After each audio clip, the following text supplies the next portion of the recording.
आमर next item है आलू पोटल रसा तापे प्रस्तुत होकर अच्छी कटा होकर पोटल आलू साइज देखो साइज भी परफेक्ट अच्छी बर्तमान भजा जीव रसापुर करने पूर्व पोटल देखिले बर्तमान यहाँ है आलू आलू कटा होकर रखाई कड़े बसी सारा तेल पकाई बर्तमान गरम हो सारा आउ किसी मात्रा तेल पकाला बर्तमान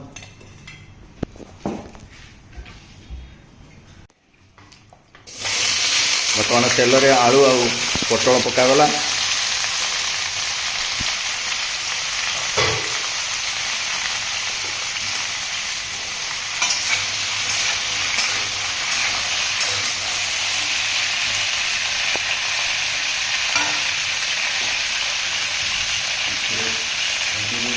बर्तमान हलदी गुंड कारण हलदी आमर ओडिशार गोटे निश्चय माने यूज करा एक जिनिस जोटा कि प्रति क्षेत्र में आमर हलदी यूज है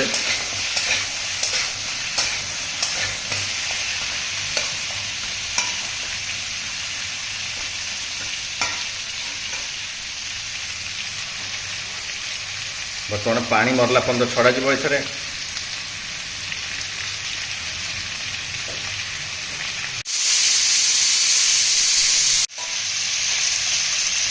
बर्तमान आंच धीर करागला टे धिमी करागला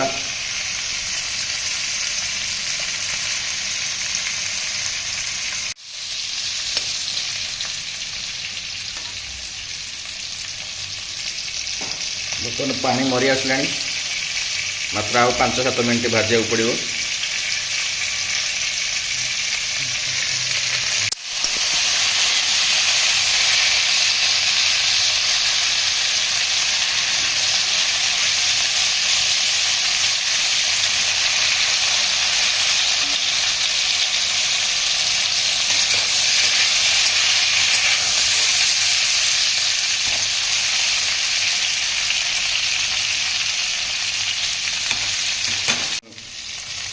बर्तमान आलू पोटल रसा करने आलू पोटल भजा रेडी बर्तमान ठंडा होला पर आम अलग प्रोसेस देखु मसला कौन पड़ुची आ प्रोसेस को ऊपर आपणकर तैयारी होची बर्तमान किंतु भजा रेडी हो सारी प्रस्तुत भजा अदा रसुण पेस्ट तैयारी करा होची प्रथमे अदा रसुण पेस्ट टिके पानी पकड़ पड़ो ना भल आगे पेशी हेनी टमाटो पियाज पेस्ट हम पियाज पेस्ट पकागला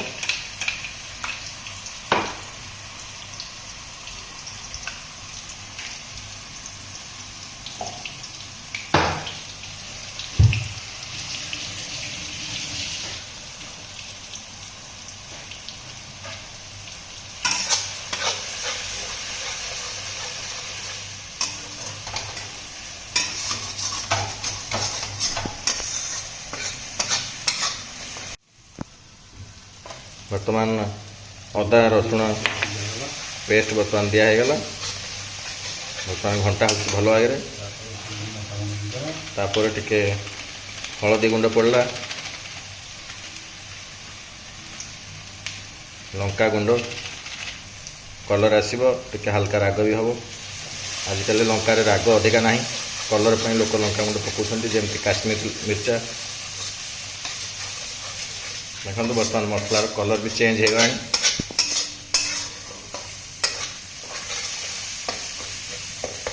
बास टिके बर्तमान 10 मिनट ब्राउन है पर्यंत रखा बर्तमान टमाटो कटा है पड़ो कारण आम टमाटो ग्राइंड कराहीनी तेणु बर्तमान टमाटो कटा हो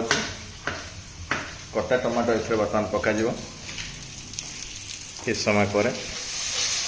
मसला पूरा रेडी नाली पड़गा टमाटो पड़ी घंटा सरला कलर देखो कैसे सुंदर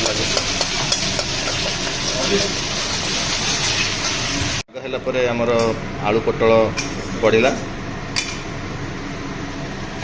कलर है आसलानी आउ टिके पानी मरिबो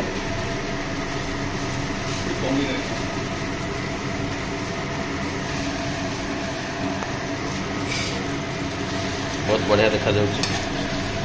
कलर आउ टिके पानी मरीगले आलू पोटल रसा जहाँ कौच आम ओडिशा रे आपण तार कलर देखा पाइबे।